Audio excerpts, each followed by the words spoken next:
Assalamualaikum anak-anak, selamat pagi semua. Alhamdulillah, sebelum memulai pembelajaran kali ini, Ibu persilakan ketua kelas untuk memimpin berdoa. Amin. Hari ini siapa aja ya yang gak masuk kelas? Alhamdulillah lengkap semua. Semoga kalian selalu diberikan kesehatan untuk menjalani pembelajaran hari ini. Mengingatkan kembali, di pertemuan sebelumnya, Ibu sudah memberikan materi tentang pengertian teks prosedur. Ada yang masih ingat? Ya?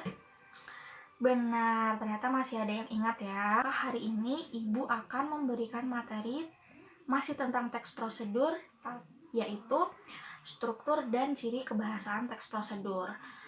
Nah, anak-anak, kompetensi yang nantinya akan kalian dapat dari pembelajaran hari ini yaitu yang pertama, dapat merencanakan penulisan teks prosedur.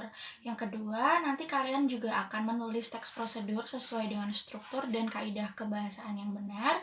Dan yang terakhir, nanti kalian akan memeragakannya secara lisan, cara melakukannya dengan benar.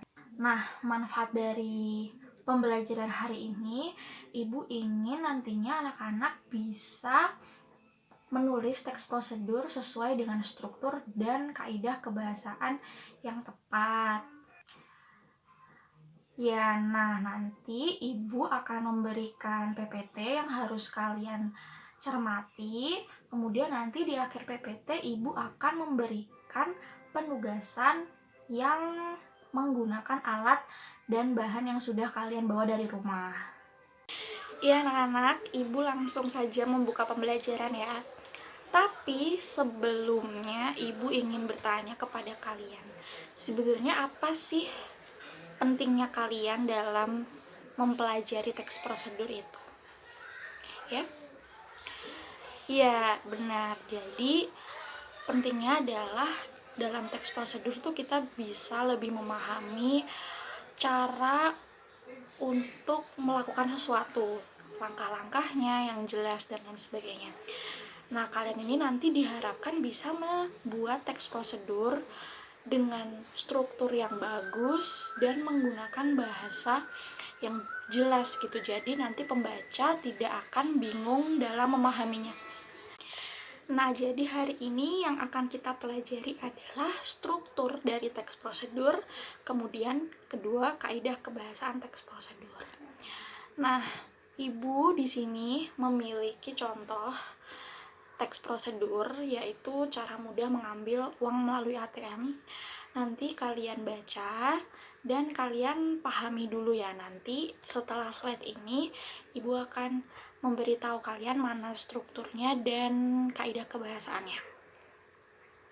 Nah, sekarang kita pelajari satu-satu ya.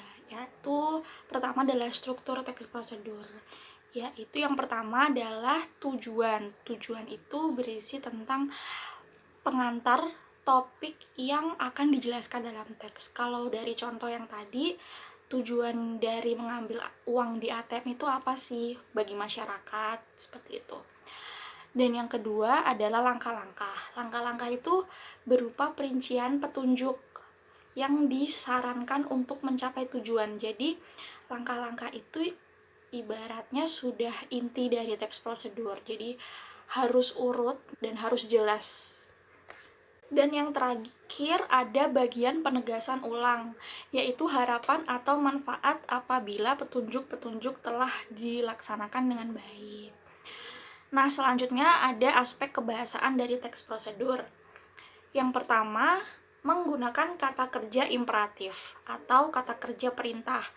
Contohnya seperti kata carilah, temukan, masukkan, pilihlah, dan lain sebagainya. Dan yang kedua, menggunakan pernyataan persuasif. Ada yang tahu pernyataan persuasif itu seperti apa?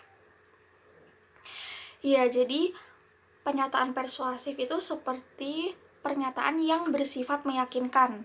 Contohnya kalau di teks yang tadi itu seperti sebenarnya cara mengambil uang di ATM sangat mudah. Nah, itu meyakinkan masyarakat untuk tidak perlu khawatir dalam mengambil uang di ATM. Lalu yang ketiga ada kata teknis atau kata istilah. Nah, ini biasanya tertera pada mesin ATM itu seperti error, cancel, correction. Biasanya itu menggunakan bahasa Inggris atau seperti istilah saldo dan rekening seperti itu. Kemudian ada kata-kata konjungsi temporal. Contohnya seperti setelah, berikutnya, dan selanjutnya. Ya, itu tadi adalah struktur dan kaidah kebahasaannya. Nah, kemarin kan Ibu sudah membentuk kalian dalam beberapa kelompok dan juga sudah menyuruh kalian membawa alat dan bahan untuk membuat masker kain. Hari ini Ibu akan memberikan waktu kalian selama 30 menit untuk mengerjakan tugas dari Ibu, yaitu membuat teks prosedur dan membuat masker kain. Nanti kelompok akan Ibu tunjuk untuk maju ke depan mempresentasikan hasilnya. Dan untuk siswa yang tidak maju nanti, akan Ibu berikan kesempatan untuk menanggapi kelompok lain.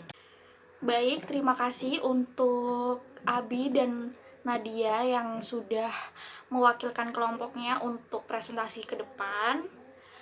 Untuk anak-anak yang lain, mungkin sebelum Ibu menutup pembelajaran hari ini, ada yang ingin bertanya? Baik, anak-anak, tadi kita sudah mempelajari bersama-sama tentang apa saja struktur dan ciri-ciri kebahasaan teks prosedur. Nah, sekarang Ibu ingin bertanya lagi kepada kalian, apakah kalian masih ingat tentang materi yang Ibu sampaikan tadi?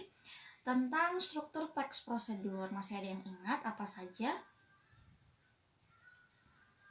Ya, jadi struktur teks prosedur itu ada 3 ya anak-anak. Pertama itu tujuan.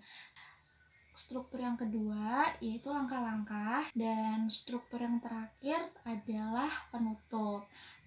Nah, selanjutnya tentang ciri-ciri kebahasaan teks prosedur. Apa saja? Ya, ciri-ciri kebahasaan dari teks prosedur itu yang pertama, menggunakan penomoran yang menunjukkan urutan atau tahapan. Kemudian yang kedua, menggunakan kata dan kalimat yang menunjukkan perintah. Lalu kemudian ciri-ciri teks kebahasaan yang terakhir, menggunakan kata-kata dan kalimat yang menjelaskan kondisi. Nah, itu adalah kesimpulan dari pembelajaran kita hari ini anak-anak. Waktu sudah menunjukkan pukul 9, tandanya sebentar lagi pembelajaran kita akan selesai. Namun, sebelum Ibu menutup pembelajaran kali ini, Ibu memiliki tugas yang harus kalian kerjakan di rumah. Tugasnya cukup mencari video di YouTube, lalu kemudian anak-anak menulisnya kembali dengan menyebutkan apa saja struktur dari teks prosedur tersebut, kemudian menggunakan ciri-ciri kebahasaan yang benar. Mungkin ada pertanyaan dari tugasnya, ada yang belum jelas? Alhamdulillah tidak ada. Nah, kalau begitu, Ibu akan mengakhiri pembelajaran kali ini. Terima kasih atas perhatian kalian selama pembelajarannya.